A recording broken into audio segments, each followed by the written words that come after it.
Lord, make us instruments of your peace. Where there is hatred, let us sow love. Where there is injury, pardon. Where there is doubt, faith. Where there is despair, hope. Where there is darkness, light. And where there is sadness, joy. O Divine Master, grant that we may not so much seek to be consoled as to console, to be understood as to understand, to be loved as to love. For it is in giving that we receive, it is in pardoning that we are pardoned, and it is in dying that we are born to eternal life. Amen. WESN.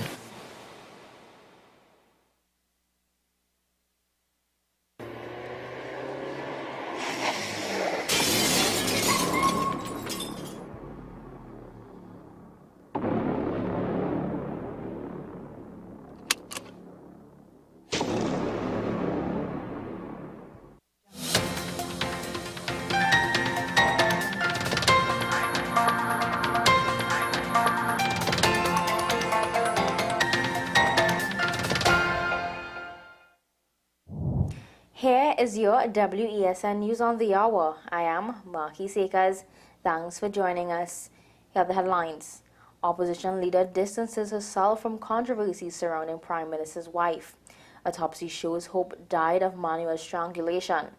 New Learning Center for Juvenile Females commissioned and internationally. Record-breaking heatwave in Europe will be the norm by 2035, analyst shows. Now for the details. Opposition leader Kamala Persad-Bissessar is distancing herself from the controversy surrounding the Prime Minister, Dr. Keith Rowley's criticisms labeled against her for not condemning opposition Senator Anna Roberts' comments regarding Ms. Sharon Clark Rowley.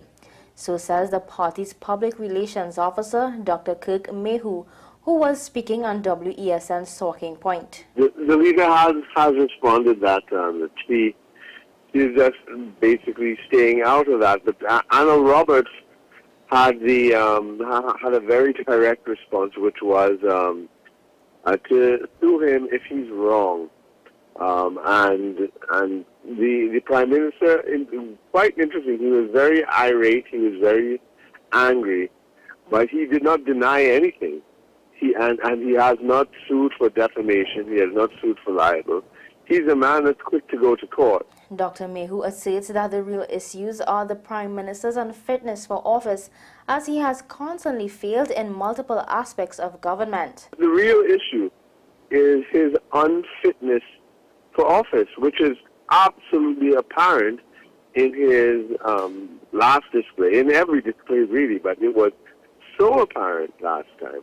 And that whole appearance was just one huge excuse for why they are failing and trying to beg people to say, listen, I know we failed in crime and we failed in energy and we failed in the economy, but look at all the things we're doing and please give us an A for effort. An autopsy performed on 7-year-old Mackenzie Hope Richer has proved that the 7-year-old was strangled. According to reports, officers submitted a file to the DPP and were awaiting the response in order for charges to be laid. A close female relative has been detained since the discovery of Hope's body on a mattress of a Palo Seco home. The child was said to have been killed since 4 in the afternoon, but only discovered by an imam in the area after 10 Friday night. Collaborative efforts between the TT Prison Service and the United Nations Development Program culminated with the commissioning of a learning center at the Youth Transformation Rehabilitation Center for Females, geared towards enhancing rehabilitative programs. The Minister of National Security, Fitzgerald Hines, was present to formally open the facility with a brief ribbon-cutting ceremony. Acting Commissioner of Prisons, Dio Prasad Ramatwar, noted his pleasure at the milestone achieved with the collaboration and iterated that simply locking them away is not the solution, but treating with their issues and addressing their needs can make them agents of change, which is the overarching responsibility of the institution. And internationally, The record-breaking heat wave that swept across Europe this year will become the average summer by 2035, even if all countries reduce their greenhouse gas emissions by as much as they have pledged to, according to an analysis published Thursday. The analysis, made by the UK's Met Office Hadley Centre, commissioned by the country's Climate Crisis Advisory Group, looked at how quickly temperatures are changing across the region, using historical records of mean summer temperatures since 1850 and comparing them against model predictions. Well, that's News the Hour on WESN. I am Marky Sakers. Thanks for watching.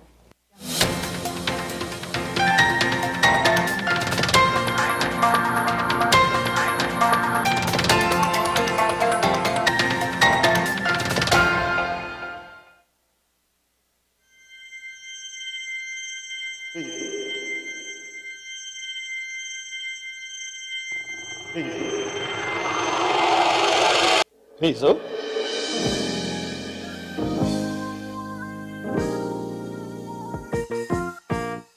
Parents need to know what they're signing up the children for. Mommy, Daddy, I just wanted to ask. God, is that you?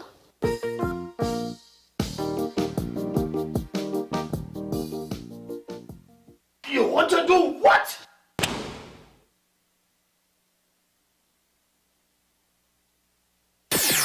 WESN.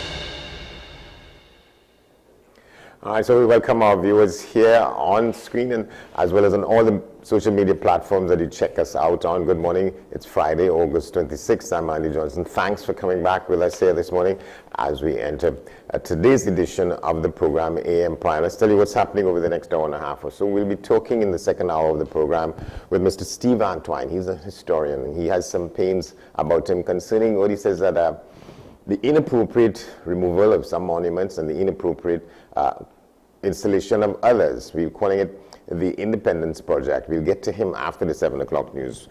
Also, we're talking with our friend, farmer Shiraz Khan. He's responding to an article that was carried in the Newsday a couple of days ago with the devastation being caused to farmers in various parts of the country by the infestation of the giant African snail. We will talk with him about that and other matters having to do with agriculture.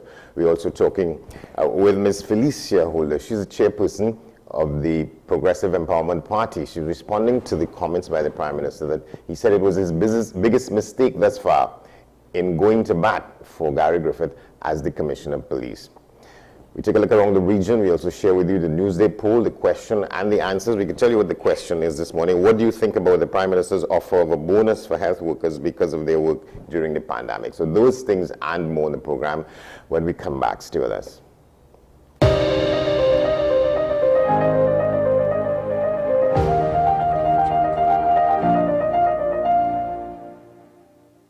Happy Independence from Motor Care and Maintenance MCM Limited for all your vehicle repairs, diesel and gas. Approved vehicle inspection station. FanZone, your reliable, authentic supplier, has just gotten better. You can now visit our website www.fanzonett.com for your authentic wear and collectibles. The only place where you can use both your Visa debit and credit cards. Visit our website fanzonett.com to make your purchase today.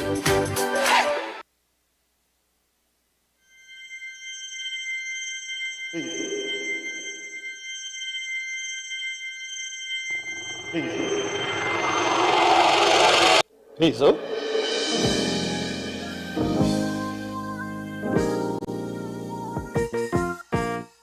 Parents need to know what they're signing up the children for. Mommy, Daddy, I just wanted to ask.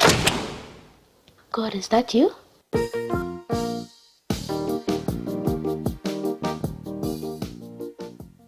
You want to do what?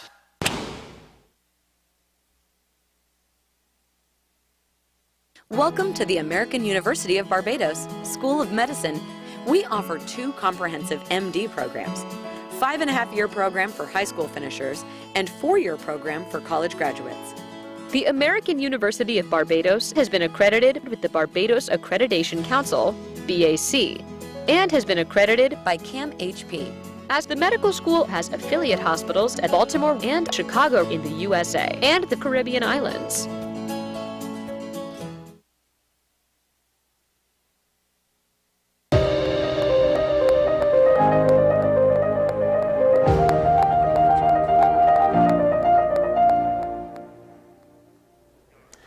Welcome back to the program. I'll just tell you this was carried in the Express newspaper, well, yesterday, Thursday, August 25th. Let me just read a little bit of it for you as we lead into the discussion. Prime Minister Dr. Keith Rowley has called his role in the appointment of former Police Commissioner Gary Griffith the, quote, biggest mistake of my life, unquote. Speaking on Tuesday night at the People's National Movement public meeting in Belmont, Rowley also again expressed disturbance at the contents of an audit into the Firearms Department of Trinidad and Tobago, of the Trinidad and Tobago Police Service. Rowley, who had several controversial public exchanges with Griffith while he was the COP, said he took responsibility for the appointment, stating that when it came to the appointment of public officers, quote, I took the position as Prime Minister that if the best person for the job was a non-PNM person or a person who had served the country in a next political party, if he or she were best suited for the job, they should get the job. He went on to say, however, on reflection, the appointment, his support of the appointment of Gary Griffith as Commissioner of Police thus far was his biggest mistake. To what extent we want to interrogate that, we try and do in this discussion now with Ms. Felicia Holder. She's the chairperson of the Progressive Empowerment Party. Good morning, good to see you. Good morning, Andy, and thank you for having me on your program. All right, so let's start as to where you would come in. And the Express, in response to the Prime Minister's statement a couple of days ago, the Express wrote an editorial in which it quoted from the Prime Minister, backing up why he thought that was the best choice that we could have had as Commissioner of Police. And they're saying that if he says it was a mistake, then it was a costly one. What's your view? My view, and when I was invited to speak on this program, they said they wanted a female voice. I think what she meant to say is he wanted a critical thinking voice, because, and maybe, I know it's sometimes the two kind of come across as synonymous, which is fine. Because sometimes we try to get a gender balance in the discussions that we have. My point of view, and I speak on behalf of the Progressive Empowerment Party, I don't want to get caught up in the hurling of the feces across the different sides of the fence. I see Gary Griffith has responded. Keith Rowley would probably respond after. He's broken his silence and all of that.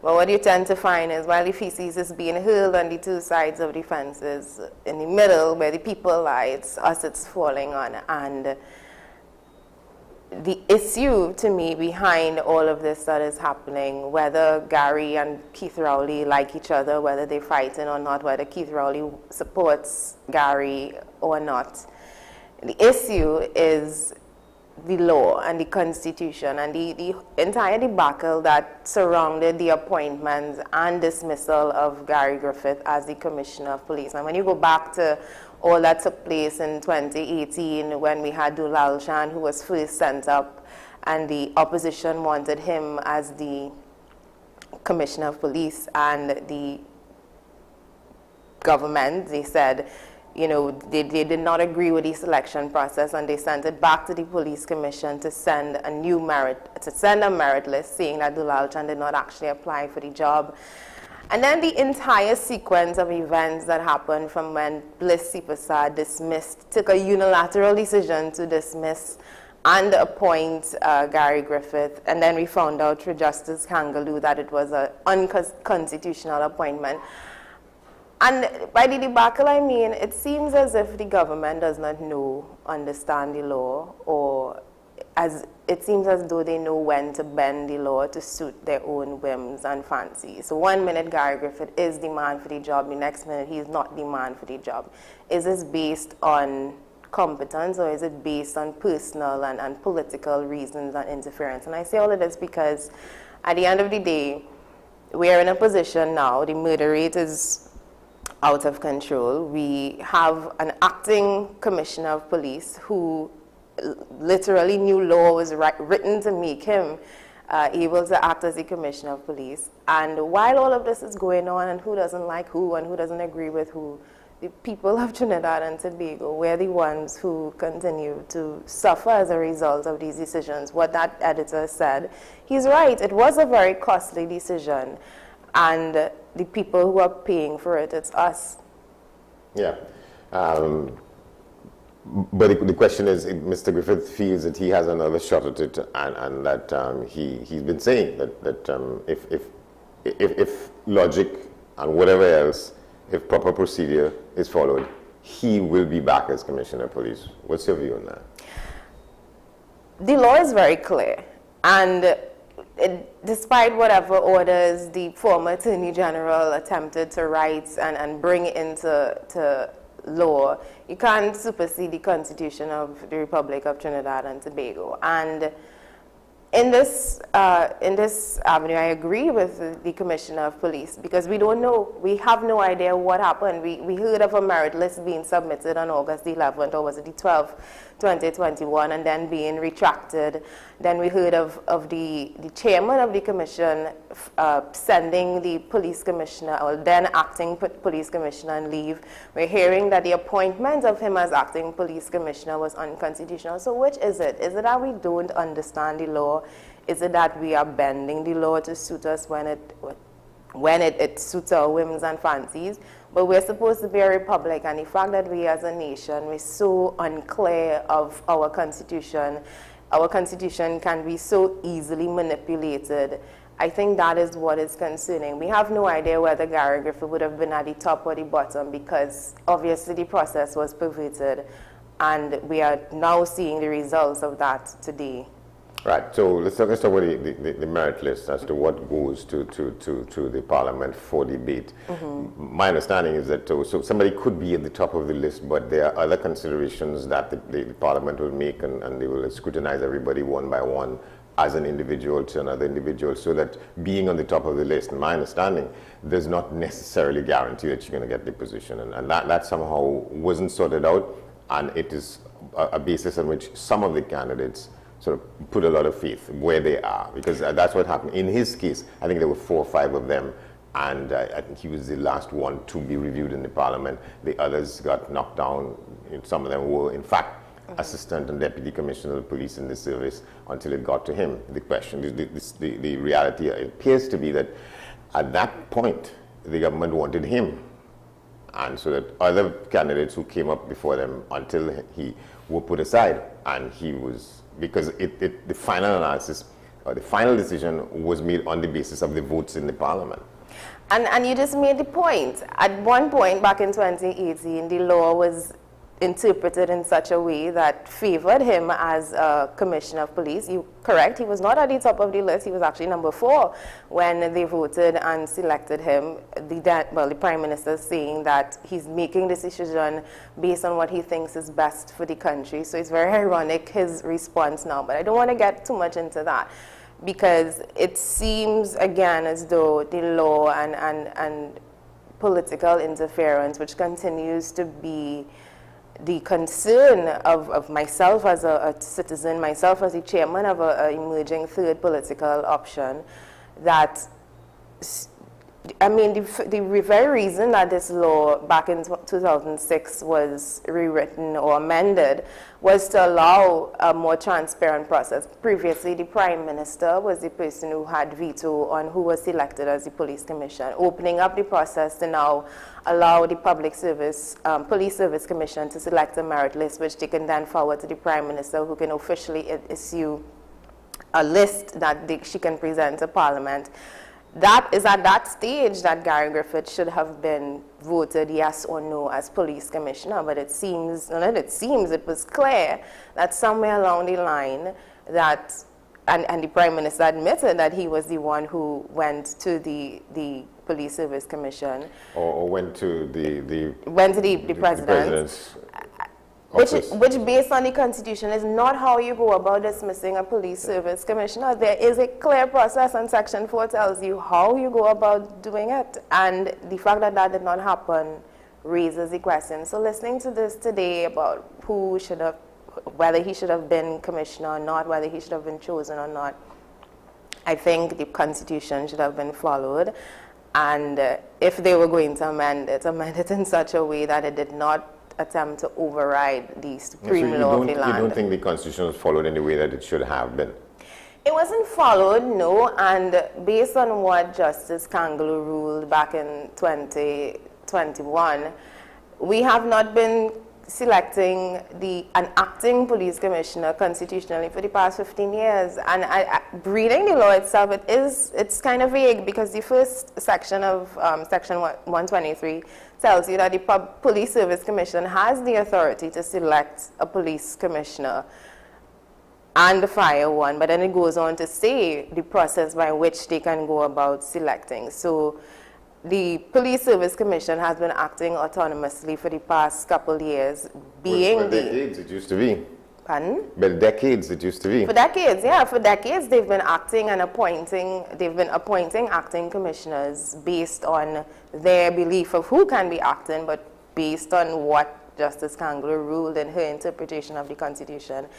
In order to appoint even an acting commissioner, list still needs to be forwarded to the president, which is then forwarded to the prime minister. So in all of that, there seems to be a whole lot of misinterpretation. You take issue with the fact that the matter entered the politics in the sense that it had to go to the parliament, and there would have been there's now the requirement for members of parliament to debate a matter and vote on it as to who gets to be Commissioner of Police. You think that has corrupted the process?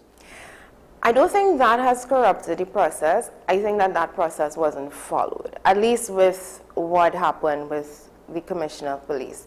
There is no provision in the law for retracting a merit list. There's none. There's no provision in the law for the chairman of the Police Service Commission to make a unilateral decision to suspend a police commissioner. There is no provision in law for a president to accept a retraction of a merit list. So all of these things were happening, and it raises again questions, because these are some of the highest office holders in the land. It's the president you're talking about, it's the prime minister. So if these are the people who are circumventing the law, then it only stands to reason. I mean, these are the highest office holders. Look at the way the country is being run right now. Yeah. And before, but there would have been reasons why it went the way it did. As it used to be, it was automatic that the person who was next in line because of seniority would have been Deputy Commissioner of Police. When that Commissioner of Police retires, it went like that. But this whole new arrangement was put in place, and you think it has come back to bite us?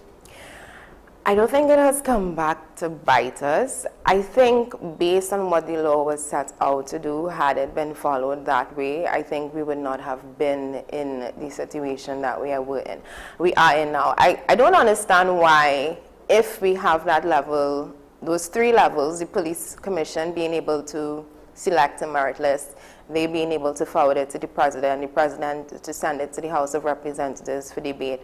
I don't understand why didn't they just wait for the debate in the House of Representatives to say, no, we don't select Gary Griffith as the police commissioner.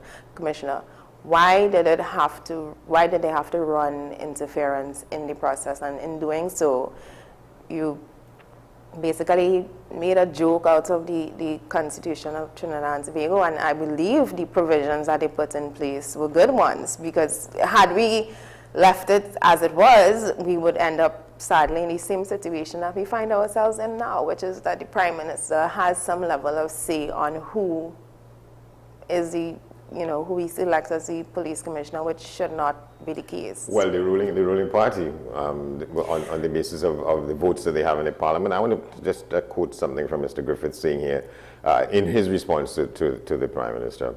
Your mistake is that you wanted and you hoped that Gary Griffith would be a puppet and take directions from a government. I had no intention to do so. So you have disregarded the crime statistics, you have disregarded the public trust and confidence in the police, and you have disregarded what the country wants and who the country wanted as a commissioner of police. He's asserting here that it is his position that the country wanted and wants him as commissioner of police. You have a response to that?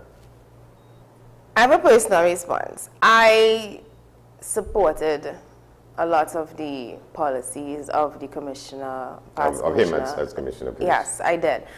And I do believe that had he been given the additional time to execute his functions, that he could have made a significant dent in the crime in Trinidad and Tobago. I mean, as much as you can make in a country that is clearly a narco state, that drugs, guns, come into this country and flow freely, and it's being done so by people in very high and powerful places with connections in parliament and in everywhere.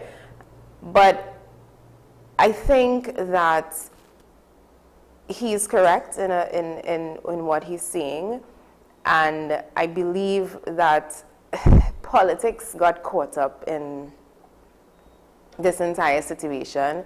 A lot of it seems to boil down to that, and I mentioned at the beginning, the throwing of feces on the both sides of the fence. So while I support Gary and supported him as Commissioner of Police, I don't necessarily support the direction this is heading into, because I feel as if we're going down into the rum and roti politics again. We throw in words on both sides of the fence, and the people who are in the middle, the people who all of this is falling on, we're the ones who are suffering. You don't think that there should be any bearing on what has emerged more in the public space about his personality? He was fighting with, in my view, he was fighting with everybody and every single institution else in the country. You can't say anything about anything that he's involved in if he doesn't throw back something at you and create a kind of situation in which it was him against the rest. And I think this is one of the problems that we have with, our politics. We focus a lot on personality, and Gary Griffith is not my favorite person in the world. I could say that, and hopefully they don't clip that and send it to him. He's not my favorite person in the world, but I believe he was the man for the job, and whether he fought with people or not, and I would see him, he was the first commissioner of police that I saw actually working. And I say actually working, maybe some of it was low-hanging fruits, but he was still going after the fruit. As of right now, the police service seems as though it's directionless. It seems as though it's lacking in terms of leadership. And I don't want to say that that is solely the responsibility of the present acting commissioner of police. I do believe that the government has a part to play in it.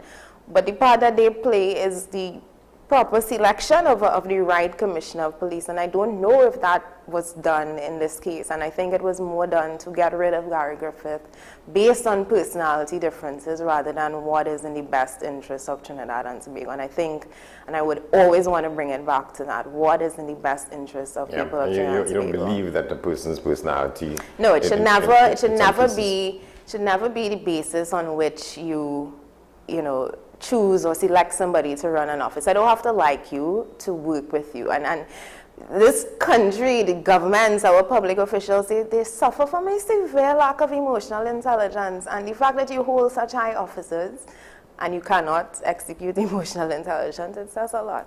Yeah, you don't think that he in some cases, he was behaving as a law unto himself? Who, Gary?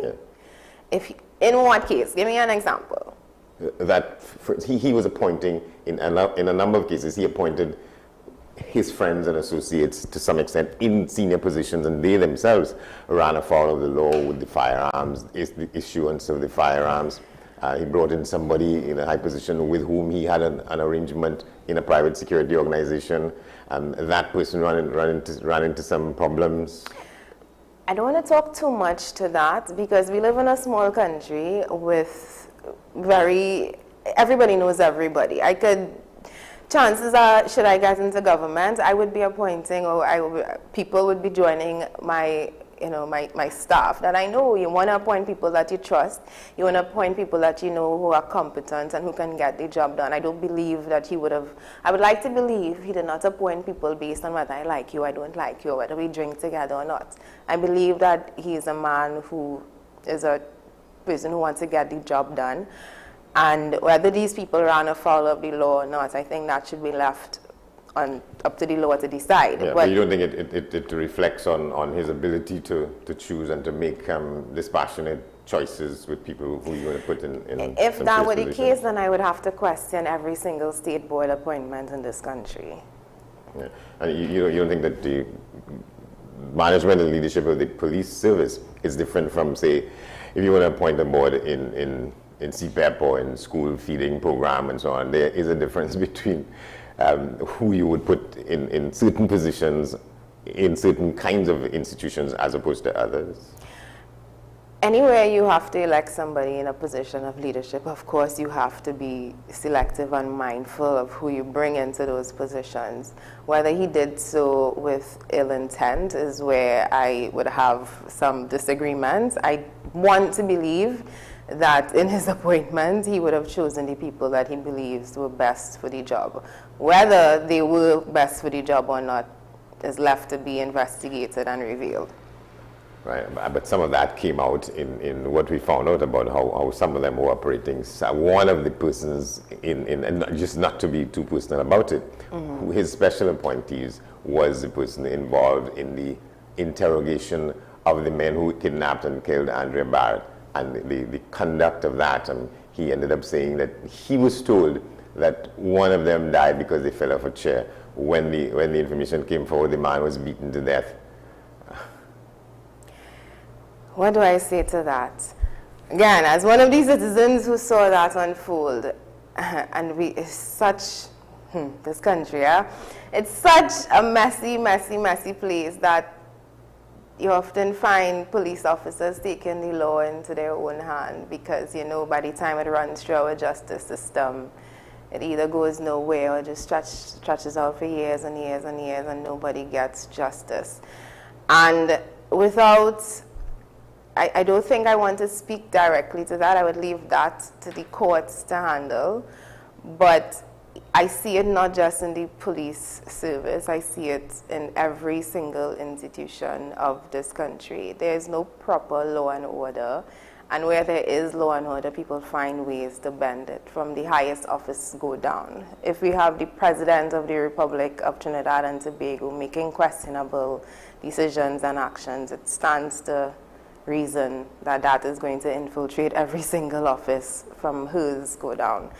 On that matter, like I said, I leave it up to the investigators. The firearm user's license, I mean, just like... and the Prime Minister says the report on it makes troubling. The report is also very convenient, you know, fine. I mean, personally, that's my thoughts on it, that the report came up very conveniently, the same way the report on Dulal Chan came up when they did not want him as police commissioner. I mean, not getting into the whole bacchanal of it, but again, the laws, we have clear laws, we have clear guidance on how we go about doing things, and I think are we not following those guidelines? As a country, we're not, and we find ourselves suffering as a result of it. All right, thank you very much, Phyllis Shareholder, chairperson of the Progressive Empowerment Party. On this issue, it continues to be a controversial one, but thank you very much. Take for having me. We're going to take a break. When we come back, we'll share with you the Newsday question and responses. I think we have the Newsday, the COVID update for this morning. Much on the other side, we're talking with Shiraz Khan about the infestation of giant African snails in too many places across the country, what the effect of that is as we go forward here this Friday morning. So stay with us.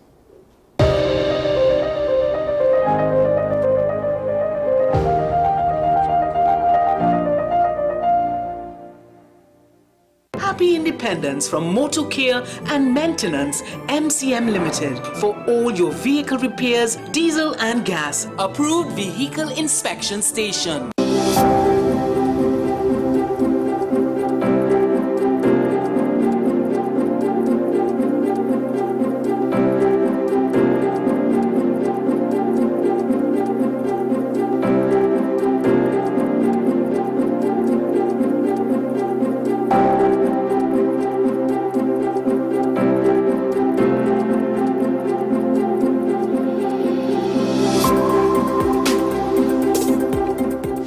The back best laptops and tablets are at dbesttoys.com. Get a Gateway 14.1-inch Ultra Slim notebook or an HP 14-inch laptop at the best prices in TNT. Get the Fire 7 tablet for $474. You can also shop the latest Amazon Fire Sticks. Call now at 32-DBEST to order or visit us in-store at Forces flagship MacBean.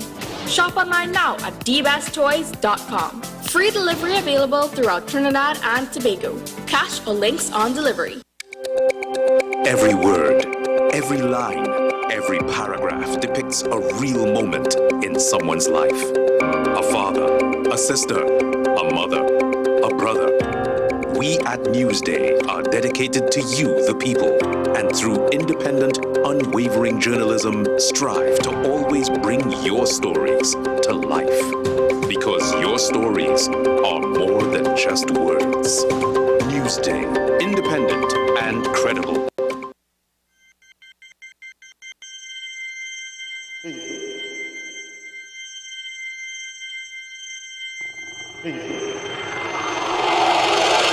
Hazel?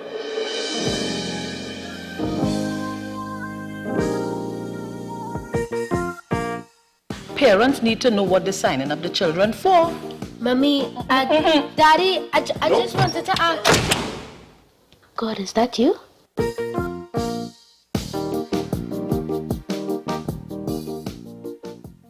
You want to do what?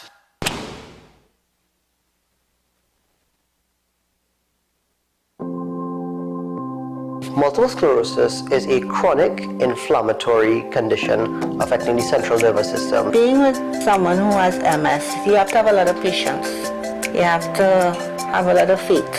It's difficult to diagnose until I was even in Mount Hope Hospital for about 3 weeks. See how I'm sitting here? All of a sudden you feel like somebody trying to pound some needles or a nail under your foot.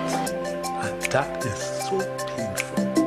Unfortunately, there is no cure for MS at this point in time. MS creeps upon you. So I had one attack, and by 4 years after that, I had the second attack, and then they said, yes, it's MS.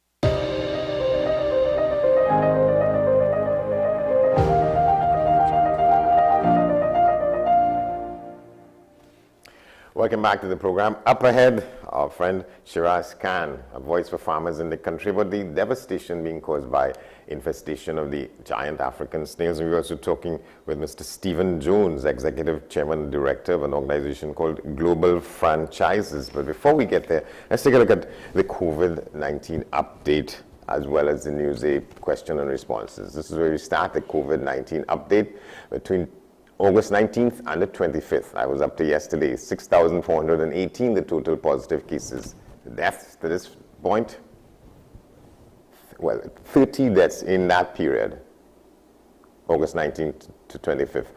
1,717 the new positive cases in that very period, and the deaths to this point, 4,119. So those are the bold numbers before us as we head into this weekend. The Newsday question and responses. The question is, what do you think about the Prime Minister's offer of a bonus to health workers because of the work that they were seen to have performed during the heights of the pandemic? And here are some of the responses. I think they richly deserve it because besides being exposed to this new highly dangerous and contagious disease, they had to be present at work while others were allowed to stay home and receive their salaries. That's one response. The other, I'm not saying it's not fair, but he needs to understand that not only health workers risk their lives and their families' lives to work during the pandemic. So what goes for one goes for all under the circumstances. And another response, while he, President and all his ministers, senators, CEOs enjoyed all benefits, struggling innocent taxpayers suffered. Great is left, right foot. Well, you could decipher that. I can't. when overdue, they have family and bills and children to go to school. So those are the responses to the question. What do you think about the Prime Minister's offer of a bonus to health workers because of their work during the pandemic? We come now to our discussion with Mr. Khan, Shiraz Khan. The question is, what is being done or not being done and why about the continuing infestation of the giant African snails in our midst and the destruction to farms and, well, even people's gardens and so on? Shiraz, good morning. Good to see you. Pleasant morning to you also, Andy, and to your viewers and your listeners. You know, this thing about agriculture, as you know for a number of years, and my words is that they always treat agriculture as the bastard child of the economy. With the present situation, we're talking about agriculture, but I'm wondering how much is being done. Now, I understand that the Minister of Agriculture has given some sort of assistance to get beet, but Andy, it is very, very difficult for individuals to treat with this African snail, giant Africa, this pest. I myself has discarded my garden because I was growing things without using chemicals. I try to be organic because of the mere fact that you know, I try to grow healthy things because I'm about that in health. You know, what has happened is that a couple months ago, I using the local term, we lost about almost 200 pounds of baigan just from 50 trees because what happened is that they start eating from the bottom of the baigan up inside, and it was only when you pick it you realize that you had an infestation of African snail. And the thing about it is that we tried to use some beet and them kind of thing, but the beet will only work for when the rain is not falling or the dew is not heavy.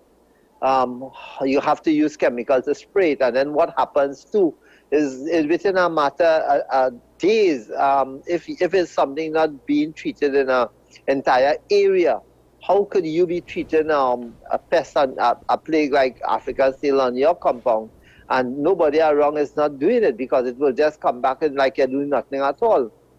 We think that it had to have some joint exercise to help eradicate this. And what has happened is that it was big in the Maloney area, and we begged the government to look into it and deal with it, and it never happened. And eventually it started spreading all over the country. In fact, when I'm driving out of here to go to Moss in the morning, like 5 o'clock in the morning, you could have swear like hail falling on your vehicles when you're driving in the winter time. When hail hitting your vehicle, it's like you mashing snails on the road, and there's a great amount of snails on the road that you mash. And it is infested in the Castleford Central area. People in the Longdonville area also have it, and they one or two plants. Even a girl was complaining to me last week, they're eating on her rose plants that her mother left to her, and she growing it and taking care of it, and they even eating aloes by Andy. I should tell you how this pest is, and if we don't have a joint program, because especially people like we farmers who are upon because of our cattle and ducks and so on, anywhere there is large amount of water, it's real difficult to control this thing, you know. Yeah, you said that you find them inside of the Melingen? Yeah, up inside, yeah. Well, I didn't find them because what happened is that they ate the entire inside of it because they make a hole to the bottom because they're coming from the ground. Yes. So and when we pick the melingen, thinking we have melingen to deal with, we had to discard everything we pick because once the African snail pass on it, because you know what happened, and they say that the slime from that could end up leading to meningitis. Yes. You know, so the thing about it is that we have been saying this for a number of years now. In fact, I can remember the former president of the Agricultural Society and myself, we were talking about this problem that we had in the Maloney area and them kind of thing, and nobody take us on as usual. And then now that the manual has hit the fan, it is like something that destroying a lot of crops all over the country. But it needs something joint. It needs something joint because what happens is that an individual cannot get rid of it on his holding and spray a great amount of chemical, and then what happens is that you leave it and not attend to it on the other holdings, it just come back like an infestation on you. What do you think should be happening? Well, I think what happened in the government through the ministry, through the regional corporation and so on, we need to have some similar like what we do for the mosquitoes, get some chemical that will treat with them and do a spraying in areas. We need to get, because even I can't tell you, last I see mosquito vehicles, the people passing around spraying for mosquitoes and them kind of things. So it's like everything, not only the roads and the economy, and it's like everything else failing in the country, you know, unfortunately. Yeah, but at least there used to be campaigns about it, awareness about it, and so on. And you're in the media, so tell me if you've seen anything. Well, exactly not. Right. So it's just that what happening, Andy, is like okay, you have a problem. We know what the problem is, but yet we're not doing anything about it in a way that it will satisfy a lot of other people. Because Andy, I will tell you something, right? I know a lot of people, because of the pandemic, who was home for a long period of time, started planting their kitchen garden, their little home garden and so on. How do those people deal with the African snail? Because what happening is that they call them African snail, but like they're moving like they have RX in their webbers. Because what happening is that in 2 2s you're not seeing them, and you get up in the morning, you're seeing hundreds in your place. All on your walls, and those, in fact, some of the people in Longdenville, they're saying, and in 500, they're seeing it all on their walls, on their gate, all over. Yeah. And they had to be extremely careful, because the children will feel that is a conch and that is nothing, not until you actually see them handling it, and it could lead to, may God forbid, it could lead to something more, you know, a larger outbreak of disease. And we had to be very careful and more educational about it, because what happens is that children, we grew up as children walking home, going to school, and they see that, they start playing with it and them kind of thing or something like that. They may not want to, you know, do much with it, but the moment you touch it and the slime gets onto you, you know, you don't know where or when, how the meningitis is going to spread. So it has to have a lot more publications on it. It have a lot more awareness. We should be seeing a lot more on the news time, prime time, that running about how to deal with that. We're not seeing that. In fact, there were some leaflets that were being shared at the expo just recently concluded, but it wasn't something major effort to educate people about it. Yeah, and well, I think the most common way of dealing with them is to put salt on them, but it is said that that's not the best way to kill them, because the eggs get deposited, and then that simply repeats the cycle. Is that correct? Well, the thing about it is that I know, in my experience, once I catch them and I put salt in them, they're going to die. You're not going to the eggs inside of them not going to go nowhere, dead, will die. But the problem you have is that sometimes you got to wake up, you know, like the older people say, tell you 4 in the morning to catch some of them. Because if I tell you something, I have okra trees in the back that I never had almost 6-7 months. The trees have no leaves, it can't have no flowers, anything whatsoever. You throw bait, the moment that the rain comes, because you can't say when the rain is going to come, it washes away everything, and that is the end of that. You know? And what happens is that when the snail go down into the earth, in the dry season it wasn't as bad, but then again this year we didn't have much of a dry season. In the dry season is not as bad as in the rainy season, because once the egg is deposited into the earth and the water take it, they're going to hatch out. And then what I have noticed, Andy, is that the snails from very small to very large, they start breeding very early. So even a snail about 1 inch long, you see them breeding, you know. And you break their back and you see eggs in them. Yeah. That is how dangerous this thing is. You know?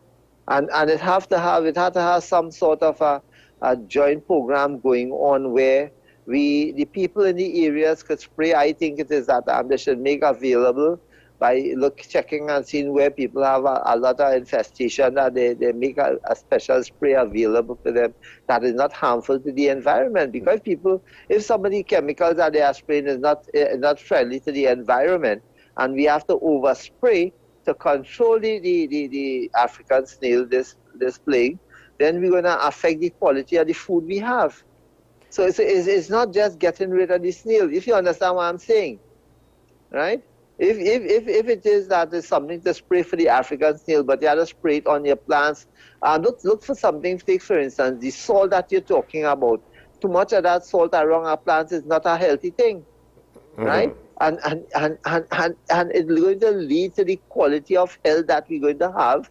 And then when you have a breakdown in your food in terms of the quality for your betterment of your health, then you open up windows for the COVID and all other diseases to come in. Because if you expect X amount of calories and protein and vitamins out of a certain plant, and because of the chemical and spraying for the African snail, but not actually spraying for that, it's going to affect your plant and it's going to affect the quality of the produce that you have. So I can't understand why the emphasis is not being placed on something as dangerous as this is. All right, my friend, we're gonna have to leave it there, but thank you very much. Let's see who takes up this call as it goes forward. Well, it's not who. I think coming soon, the budget is in another couple of days, right? What do we get from some of these problems that we have? I think you have to have a serious campaign against it. All right, well, let's see. We'll continue to monitor Okay, it as it goes along. Thank you very much, Shiraz Khan. Thank you very much. Well, Take care, Annie. Bye. Thank you very much. We should be talking with Mr. Stephen Jones. He's the executive chairman and director of an organization called Global Franchises. We'll get to that in a moment. Stay with us.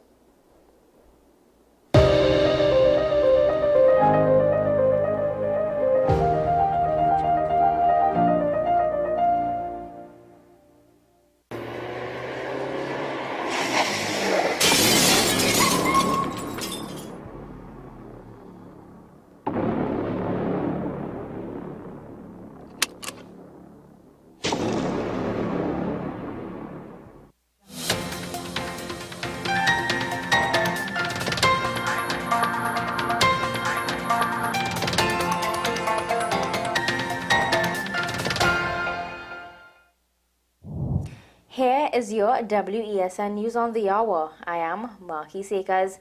Thanks for joining us. Here are the headlines. Opposition leader distances herself from controversies surrounding Prime Minister's wife. Autopsy shows Hope died of manual strangulation. New Learning Center for Juvenile Females commissioned and internationally. Record-breaking heatwave in Europe will be the norm by 2035, analyst shows. Now for the details. Opposition leader Kamala Persad-Bissessar is distancing herself from the controversy surrounding the Prime Minister, Dr. Keith Rowley's criticisms labeled against her for not condemning opposition Senator Arnold Roberts' comments regarding Ms. Sharon Clark Rowley. So says the party's public relations officer, Dr. Kirk Mayhew, who was speaking on WESN's Talking Point. The leader has responded that she's just basically staying out of that. But Arnold Roberts had a very direct response, which was to sue him if he's wrong. And the Prime Minister, quite interesting, he was very irate, he was very angry, but he did not deny anything. He has not sued for defamation, he has not sued for libel. He's a man that's quick to go to court. Dr. Mayhew asserts that the real issues are the Prime Minister's unfitness for office, as he has constantly failed in multiple aspects of government. The real issue is his unfitness for office, which is absolutely apparent in his last display, in every display really, but it was so apparent last time. And that whole appearance was just one huge excuse for why they are failing and trying to beg people to say, listen, I know we failed in crime and we failed in energy and we failed in the economy, but look at all the things we're doing and please give us an A for effort. An autopsy performed on 7-year-old Mackenzie Hope Richard has proved that the 7-year-old was strangled. According to reports, officers submitted a file to the DPP and were awaiting the response in order for charges to be laid. A close female relative has been detained since the discovery of Hope's body on a mattress of a Palo Seco home. The child was said to have been killed since 4 in the afternoon, but only discovered by an imam in the area after 10 Friday night. Collaborative efforts between the TT Prison Service and the United Nations Development Program culminated with the commissioning of a learning center at the Youth Transformation Rehabilitation Center for Females, geared towards enhancing rehabilitative programs. The Minister of National Security, Fitzgerald Hines, was present to formally open the facility with a brief ribbon-cutting ceremony. Acting Commissioner of Prisons Deoprasad Ramatwar noted his pleasure at the milestone achieved with the collaboration and iterated that simply locking them away is not the solution, but treating with their issues and addressing their needs can make them agents of change, which is the overarching responsibility of the institution. And internationally, the record-breaking heat wave that swept across Europe this year will become the average summer by 2035, even if all countries reduce their greenhouse gas emissions by as much as they have pledged to, according to an analysis published Thursday. The analysis, made by the UK's Met Office Hadley Centre, commissioned by the country's Climate Crisis Advisory Group, looked at how quickly temperatures are changing across the region, using historical records of mean summer temperatures since 1850 and comparing them against model predictions.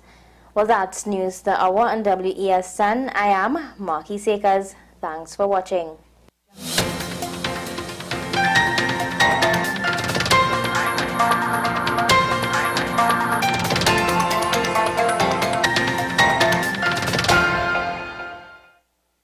Happy Independence from Motor Care and Maintenance MCM Limited for all your vehicle repairs, diesel and gas. Approved Vehicle Inspection Station.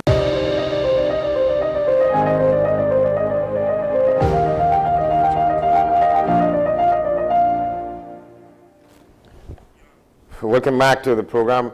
Up ahead, we're talking with Mr. Steve Antoine. He's an historian. He says he has some real pain, deeply held pain about what he says is the condition of the Afro Trinidad and Tobago citizen. We talk about that on the other side of this. But we won't take a look at what's happening around the region now. Take our stops, a couple of them. We start with in Grenada, where the Minister for Foreign Affairs and Trade and Export, he said that he's prepared to play Grenada is prepared to play its role in promoting and sustaining global peace and stability. We have a report from the Grenada's GIS, Government Information Service. Let's take a look. Minister for Foreign Affairs, Trade and Export Development, Honorable Joseph Andal, says Grenada is prepared to play its role in promoting and sustaining global peace and stability. His remarks were made during a courtesy call with the United Nations Resident Coordinator to Barbados and the Eastern Caribbean, Didier Tribuc, on Tuesday. The UN delegation will this week meet with various key government officials and stakeholders to discuss ongoing programs and chart the way forward for the formulation of new and upcoming projects that can benefit Grenada. Minister Andal says Grenada values the UN's interventions, and he called for solutions to the challenges of regional connectivity for passengers and agricultural produce, as well as the need for equity and easier access to international concessionary financing. Small countries like Grenada face very special challenges, and we depend to a very large extent on the interventions of the UN and its various agencies, such as PAHO, for example. And we wish to continue that collaborative road with the UN and its various agencies, as well as with all of our other international partners in the different spheres. We still believe that there is scope for more interventions that will benefit smaller countries such as ours. We believe that the international system has a lot of room for more equity. Mm-hmm. And one of the paradoxical things that we face is that as we become more developed, it becomes more difficult for us to maneuver ourselves in the system. UN Coordinator Didier Trebuch explained that each program is tailored specific to the needs of the country. He said top on the list of priorities for the region is a financing agenda to reduce vulnerability and provide support to countries. Stop taking on this issue of financing. And the Secretary General has launched the Beyond GDP agenda under this General Assembly at the request of the Secretary General. The high-level global panel also has been appointed to identify possible methodologies to adopt a multidimensional vulnerability index. And we see our role here really as advocate on behalf of the region as well, regionally, globally. We have done some work also with the Caribbean Development Bank. We have done some work also between the Pacific, Indian Ocean, and the Caribbean, amongst the various UN country team and other resident coordinators' office to create some methodologies and propose options to this high-level panel. So we hope that this agenda could move in the near future. And we have this report from the organization Jamaica News Today about a bridge that collapsed, which caused pupils to change schools. Collapsed bridge forcing students to switch schools. Manchester North Western Member of Parliament Michael Phillips has blasted the government for playing politics with infrastructure, asserting that little to no attention is being directed to opposition-led constituencies. Speaking at his constituency conference at the Mile Gully Primary School on Saturday, Phillips said the state of the country's infrastructure, with emphasis on schools, is the worst it has ever been. Phillips referenced a collapsed bridge in Troy, which he said has triggered a wave of transfers of primary and high school students to institutions in St. Elizabeth. Troy, a rural district bordering Manchester North Western and Trelawney Southern, is home to the more than 100-year-old bridge traversed by residents of Manchester, Trelawney, and St. Elizabeth. The bridge collapsed in August 2021 during the passage of Tropical Storm Grace. De facto Works Minister Evel Warmington said months ago that there was no money in the budget to fix the bridge earlier. It can't take a year to respond to a broken bridge. The children are shifting schools. I felt going across that bridge, the lawmaker said. Teachers have been forced to travel an additional 15 miles because of the bridge collapse, said Phillips, with increased travel expenses eroding their incomes. According to the parliamentary representative, some teachers have disclosed their desire to relocate.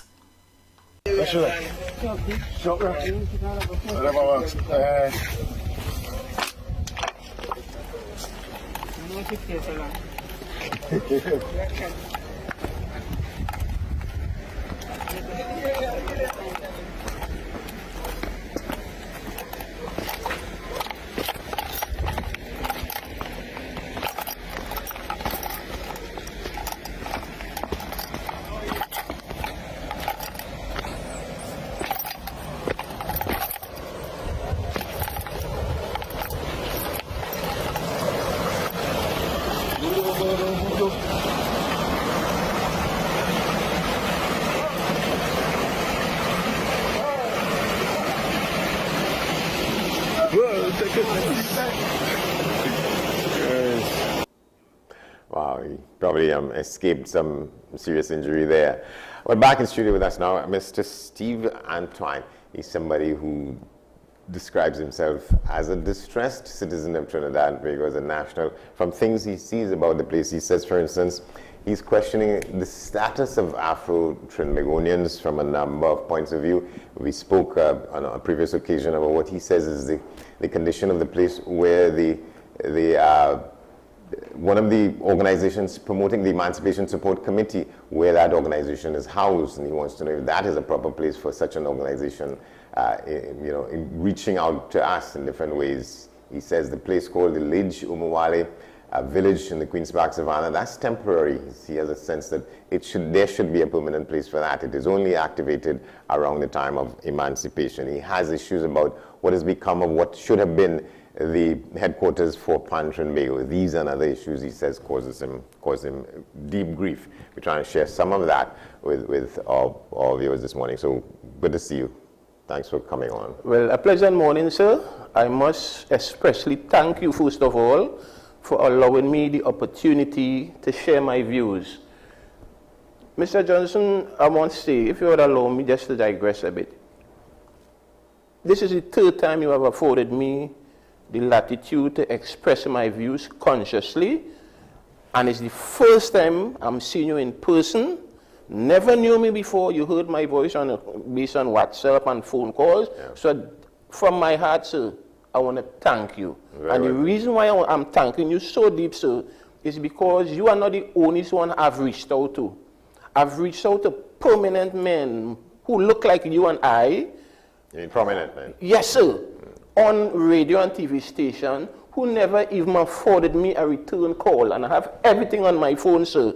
Some who play around and beat around. And you know why, sir? My humble analysis on that, sir, because of affiliation to parties. So therefore, when certain things are being said, it might go in a direction they might not want it to. And that is just my view. So ladies and gentlemen, this morning, consciously, in the timing of the COVID situation, when I had a lot of time to rest, when most of us was, well, we were in a state of emergency more or less, and we didn't have anything to do, and me realizing when I listen to the radio, is a lot of bantering, and most of the bantering is towards Afro-Trinidadians. We don't own the radio stations, we don't own the television station, but most of us, I should say. No, we're probably not, we don't own most of them, but some. Some, yes. Yeah. But what the point I want to make is this, sir. We are using the media to banter against each other. And I sat back and I said, we are bantering each other. By the end of the day, what do we have? And that is the question what popped up in my mind. And consciously, my conscience tends to work more like 3, 4 o'clock in the morning. When I sleep, and from there, I'm just reflecting. So what time do you go to sleep? Well, sometime 9 accordingly, you know. I mean, but my point is, when you take that first sleep and you kind of, for me, I don't know about everybody yet, I tend to reflect on the day that passed, what I have to do tomorrow in planning. You follow me? So therefore, I'm trying. You get up at that hour with things on your mind? Yes. Sometimes, sir, and respectfully, I said it already, I lay on my back, sir, and tears would run down my eye, honest to God, when I reflect on where we are now and where we are going as Afro-Trinidadian. And I don't want it to sound Afrocentric, that I am an African. No. I'm saying it consciously. I always heard about the Bergerac Road, and I got in my vehicle and I started to drive around, sir. And that was on Emancipation Day. The first place I passed was by the Roxy Roundabout, sir. And when I saw the Mandela Park sign, one big peace tree in front of that sign, sir, and I have photos to back that up, sir, I said, no. And it was Emancipation Day. I drove up to the Bergerac Road. When I see it's a... Find the Emancipation Support Committee. Yes, because I didn't know where it was. I always hearing. So as I said, consciously, I started to move. You follow me? Yeah. And when I saw it's a house, sir. It's literally a house. Only 2 vehicles could park in that driveway. And I said, this is it? And we speak of, and I wrote a letter. The reason why I wrote the letter is to highlight what I saw. And I addressed the letter to certain men with the expectation, sir, that they would start at least, I just join a level of, to bring about some level of, for a better word, so that, you know, consciousness. So they would understand where I'm coming from. I wrote certain people, didn't get no response. Yep. But before you get to the letters and so on, but you've had discussions with Mr. Campbell, who he sort of formed in the leadership of the organization. Yeah, afterwards, I got Mr. Campbell on board because he had also traveled. His brother passed away. I got in contact with him. He said his brother passed away. He was in Nassau, that type of thing. He came back and he afforded me an interview along with a gentleman by the name of Mr. Bryant, who was in Pancho and Bago, and I'll say that pretty soon as I scroll through the situation. When I saw the building, which is on Bojaraco, this a house, I said, this is it. And the Emancipation. So what were his responses, or what was his response as to the state of affairs as you see it and describe it? I mean, Well, I had an interview. I host a program, Conscious Talks, on Gael, and I reached out to Mr. Campbell, who more or less accepted the interview, along with one Mr. Bryant, who he was in with Pancho and Bego, that building up there, so that monument up there, which in a dilapidated state for 20 plus years. So I had both of them on an interview. Which should have been the Pancho and Bego headquarters. Which supposed to be the Pancho and Bego headquarters, sir. And this is what bothers me. And well, Mr. Cambon indicated that that building has been leased to them, leased by the government. Right? But my point is, a building is leased, basically a house. And I place my entire concept on Emancipation Day for the mere fact, sir, that thousands of Afro-Trinidadians gathered on that particular day.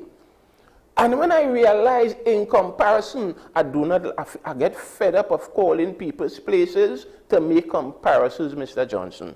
And the places I refer to, and I want to respectfully say, ladies and gentlemen, I'm using your spaces just to compare or make a comparison as to what the Afro-Trinidadian has in comparison. So I'm not knocking anyone. I'm not trying to be deceptive, deceitful, libelous, nothing. And I speak of 5 islands, sir. 5 islands. I did a video. It took me close to 5 minutes, sir, driving at 25 miles per hour or so to cover that entire space, sir.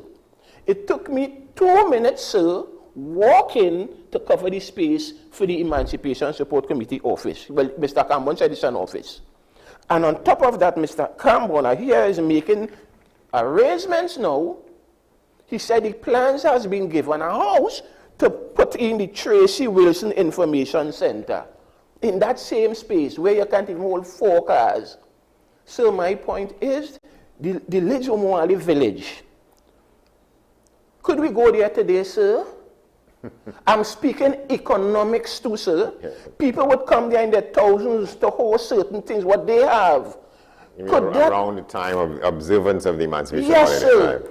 But and after that, that's it. It goes and back you have people there with good ideas, economically, could be there, could make the Afro-Trinidadian viable economically. But you come for a couple of days leading up to Emancipation Day, sir, and then that's it.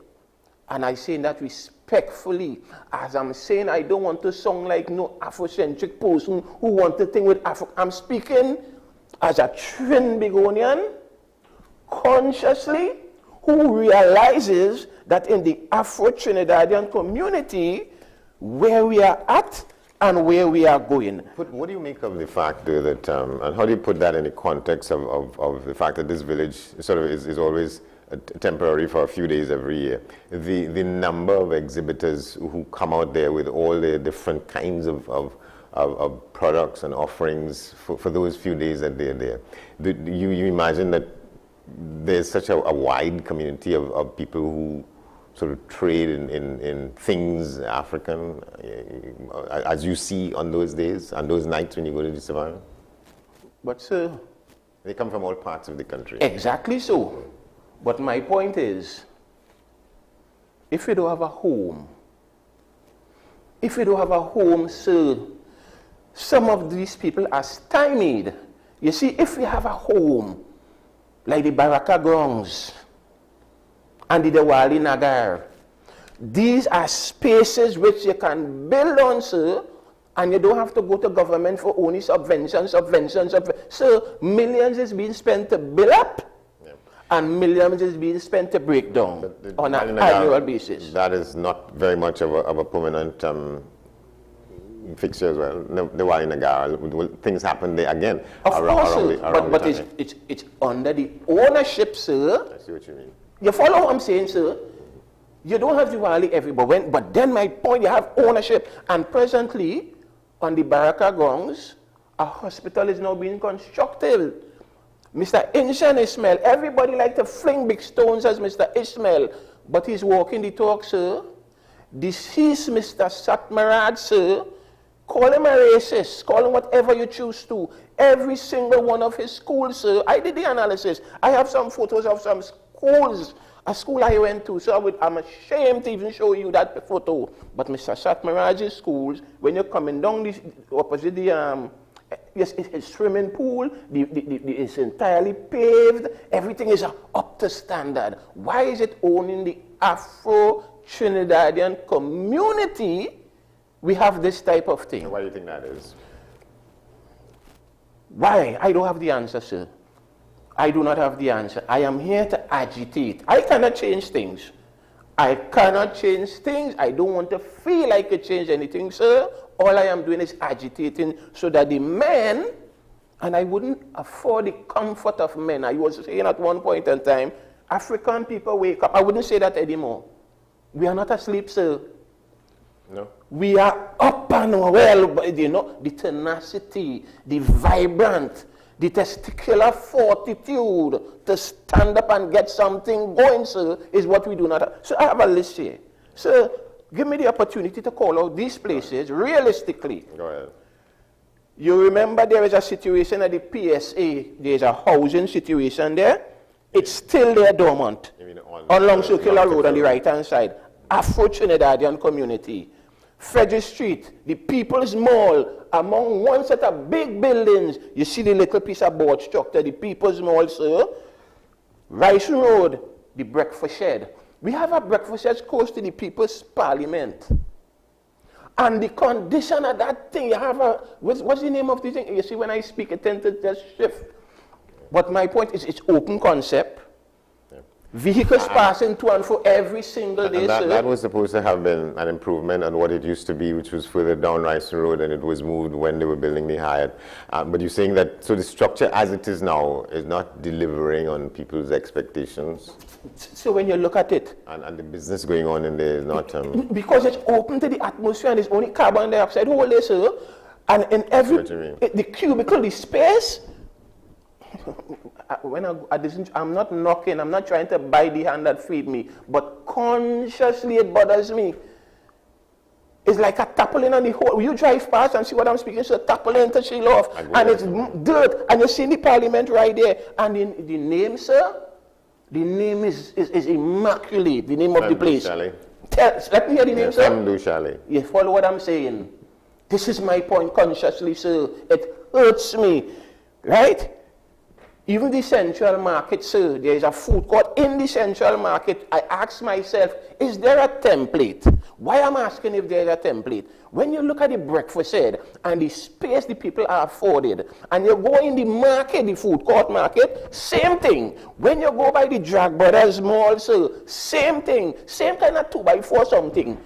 I'm asking if it's a template. Which one? The one that is up by the Drag Mall, by Besson Street, sir. Besson Street side, as opposed to the People's Mall, which is on Charlotte Street. On Frederick Street. Well, the one on Independence Square between Charlotte Street and so on. That one is the leather craft. I'm speaking on Frederick Street on the left-hand side. That is the People's Mall. People's Mall. Remember the Drag Mall was on Independence Square at one time? Yeah.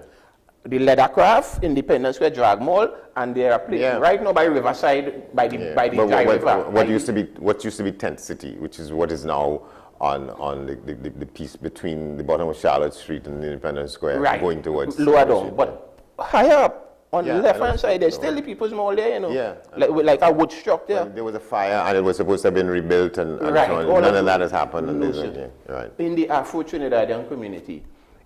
I'm saying the Drag Mall now, which is by the East Dry River.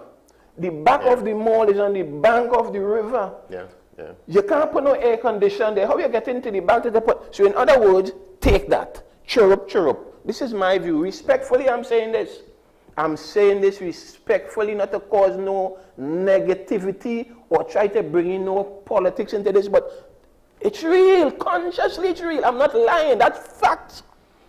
So you said that you reached out to certain people in the government. No, not in the government. Because this letter here is written to no, Mr. this letter, if what you had in my questions, the letter have names there. The names I've reached out to is people who I see, in my respectful view, has been championing the cause of the Afro-Trinidadian community over the years. And you could read out the names. That is not government. No, you have Mr. Hines here. You have, he is the only individual who is in the government, but it have Mr. Harvey Boris, Mr. Kafra Kwambon, Mr. David Mohammed, Mr. Selwyn Kojo, Mr. Kwesi Atiba. The only reason I place Mr. Hines' name there, sir, is because one morning there was some extra shootings right in his constituency in Laventille West. As the Minister of National Security, he could have done differently. You know what he did? And I saw it on social media. Here is Mr. Hines on a pickup van in the open tray with a bullhorn pleading to the young men to desist and put down their guns as Minister of National Security. So if I had other thoughts then, it changed because of the fact how we handled that situation. Hence the reason why I placed Mr. Hines' name on that thing. Not politically. Not politically, so So you're saying you're giving him a salute for having done that? Because of the fact how he did it, as Minister of National Security, you went into your constituency and you spoke to the young men, because there were some extra shootings within that time span. I think it was about close to a year ago, or some months, you follow? And more so, Mr. Hines is an Afro-Trinidadian. He's a man in the community. He has been serving in the Laventille East and Laventille West community for years. So I think he's fit to within that scope of men who I placed there, and some level of camaraderie should have come about by now. And nothing to date, sir. Everything remains the same. Everything remains the same based on what I'm saying. You see? And it bothers me. It genuinely bothers me. Look, I mean... So how do you move forward with this kind of activism? Well, sir, I'm saying... You haven't reached to the point of total frustration yet. So when you work with God, you don't get frustrated, you know. When God is within you, God appoints, and God would say, Mr. Antoine, I think it's time now you relax. In other words, Trinidadian terminology, and my terminology is this. My chest ain't no deep freeze, so I ain't going with nothing on it. I am saying it as I see it, respectfully, and hope that these men who I have looked up to for years, in that letter, sir, it indicated when I was the age of 10, I saw people in red. I don't even want to go back there, but the bottom line is... And that was 1970, you said you were 10 years 1970, yes. I was 10 years of age when I saw people moving in red. And I took my sister's 2 red ribbon. I tied one on my hand, one on my forehead. At the age of 10, when I reached in Mova Junction and I see the crowd, you follow me? I was shocked to see the multitude of people, and I saw a tall man on a truck, and I hear people shouting power. This man would say power, and people would echo power. He would say Amanda, people would say Amanda, and I got lost into that. When I was going back home, my mother waiting by the corner for me. It may have been Clive Nunes. A lady waiting for me, my mother waiting for me with a lady named Miss Beulah. Miss Beulah was a tall lady. Man, that was the funeral of the man who was killed in Woodford Square. Sir. Yes, sir. Yeah. And when I get a flogging, I don't know why I get like so. All I know when with parents beating a long time. What the hell you know about McCandle dagger? And me hear Miss Beulah give him and she and all beat me. 8 years later, sir, I was 18 then. My mother took me to an institution. And that time I was Rasta, with a dashiki. I went in that institution with a sandal looking for, my mother took me. My mother was working in the British High Commission. That time the British High Commission was on Rice Road. Yeah. And she took me there. The building was behind Holiday Inn. At the time, no Renaissance. She took me, left me there in the morning, and she walked to work because it's close proximity. When the gentlemen came out, they interviewed me, and they said right away I have the job. I was surprised. I stayed on the day. The following day, sir, when I came in the call-in meeting, when they called the meeting, I'm wondering, and I realized the meeting was about me. So I'm asking myself, you know what the managers indicated? This gentleman came for a job. He was looking for somebody for 2 weeks now, and this gentleman fit the criteria. Why? He didn't ask how much you're paying. He said he's just willing to work. Well, I got the job. Within a couple of weeks, I'm coming in to work, and I'm coming in and I hear a voice, sir. And when I walk in and I break the corner, I see a tall man. It took me back 8 years later. The man I'm seeing, sir, is Mr. McCandle Dagger in that same institution. A man who I got licks for. And that brought in a level of consciousness. I was even asked to change my name within I meet certain men within that institution. Up to 1970, a lot happened. Black Power movement. I meet people, I do things.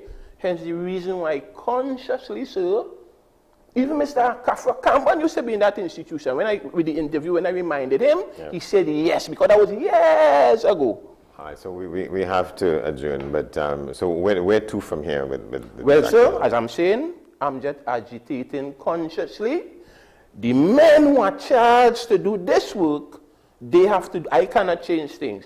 It bothers me, it's on my conscience, my subconscious, and consciously I'm disseminating. I host a program on Gael, as I said. Every Saturday from 7 p.m. till 8 p.m. I'm doing my work until such time. My God say, Mr. Antoine, you relax. I cannot change things. These are the men and other men. Consciously. But it is your hope that by the advocacy that you continue with, that will spur them on to do what you think I will hope so, sir, because you see, the Afro-Trinidadian, and I don't want to try to bring in anything, I think we can do better. I want to say in closing, as I think we are coming to an end, they said, for the 60th year of independence, sir, I want to tell the Indo-Trinidadian community, kudos, they have done well. I want to tell the Syrian Lebanese community, they've done well. The Chinese, even though I forget to mention, we know we have a street named Chinatown, it could be distinguished, not so, sir? And I hear the same gentleman, Mr. Hine, went on a platform indicating about name change. And with that name change, I hear everybody start to set, we are so reactive and not proactive. And to the Afro-Trinidadian, I want to say, let's try and do better. We can do better. And we must. We have to, sir, by God's grace. Thank you very much, Steve Antoine. Well, just before we go, let's tell you to watch this. Almost 200 years abroad, the heart of Brazil's first emperor, Dom Pedro, is crossing the Atlantic to celebrate the bicentenary of its independence, Brazil's independence, the heart of Brazil's first emperor. Let's take a look at that. Porto in Portugal is hosting an unusual two-day exhibition. The heart of the 19th century monarch, Dom Pedro IV, is currently on display. On Monday, the royal organ, which has been preserved inside an urn, will travel to Brazil with a team of experts to feature in the country's National Day celebrations. Known to some Brazilians as the Soldier King, he fled Portugal during the French invasion and declared Brazil independent in 1822. Fantástico, fabuloso. A visitor to the exhibition says, "I think it's fantastic. It's fabulous after 2 centuries to have the heart of a person who loved Porto so much." While the Portuguese tried to end Brazil's autonomy, Dom Pedro defeated the armies loyal to Lisbon. Unable to deal with the problems within Brazil's parliament, he abdicated in 1831. However, he is hailed as a key figure in advancing representative forms of government in both countries. The heart is scheduled to return to Porto on September 8th. And that's our broadcast for this Friday morning. We tell you, you can get in touch with us at AM Prime at WESNCC on all our social media platforms, and you can send your emails to amprime@WESNCC.com. I'll be back here at 10 o'clock with this week's edition of 10 Questions. My guest will be attorney and human rights advocate, particularly children's rights advocate, Hazel Thompson.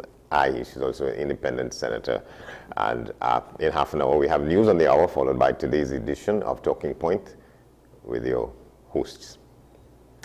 For now, thanks for watching. I'm Andy Johnson. We see you around.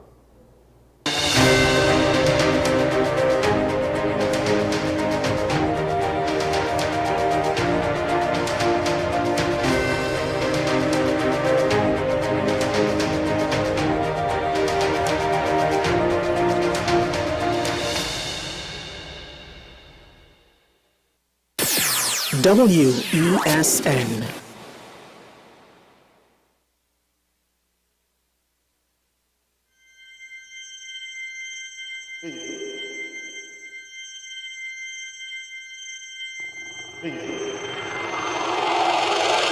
Hazel?